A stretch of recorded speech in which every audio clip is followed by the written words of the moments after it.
Ok, ben c'est le parc de Virunga, c'est le premier parc d'Afrique, c'est-à-dire qu'il a été créé en 1925. À cette époque-là, il y avait seulement un autre parc qui était le parc de Yellowstone aux États-Unis. Donc on peut dire que la conservation de la nature en Afrique a commencé ici au parc national de Virunga. On a un très grand problème ici au Virunga qui est lié à ce qu'on appelle la carbonisation. Donc c'est la destruction de la forêt pour le charbon de bois. Et il y a un trafic de charbon de bois qui est extrêmement important et qui dessert surtout la ville de Goma et le nord du Rwanda. Et ce trafic est estimé à un chiffre d'affaires d'environ 35 millions de dollars par an. Donc ici, on stocke. Ils achètent chaque jour, il y a des camions qui viennent décharger, ils achètent chaque jour, ils stockent.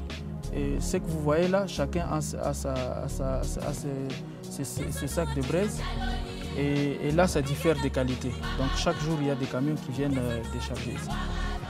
Ça a des impacts assez importants sur la déforestation. Parce que ce sont des arbres qui mettent longtemps à croître et qui, pour se régénérer, ça prend beaucoup de temps. La partie ici montre qu'il y a eu un four qui a été détruit par toujours le carbonisateur, puisque à notre avis, vous voyez des arbres qui sont restés. Et là, ça nous montre qu'ils ont fabriqué un four ici.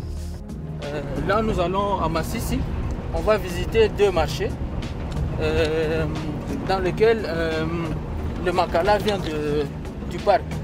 Donc ce sont des marchés illégaux des Makala. Et en 2008, la production était variée de 51 000 à 59 000 tonnes, soit environ un business de 24 300 000 dollars de business de trafic de Makala. Donc ce que vous voyez là, ils sont déjà en train d'entasser le bois pour fabriquer le four de Makala. Donc là, ils coupent, ils entassent d'abord et puis ils fabriquent le four de Makala. C'est pour amener les petits planteurs à comprendre que s'ils sont en train de bénéficier d'un financement pour le reboisement, c'est pour protéger les parcs d'un côté, mais de notre côté, c'est aussi pour leur développement, pour le développement du milieu en général, mais aussi pour procurer un peu de revenus à ces ménages-là, à leurs familles.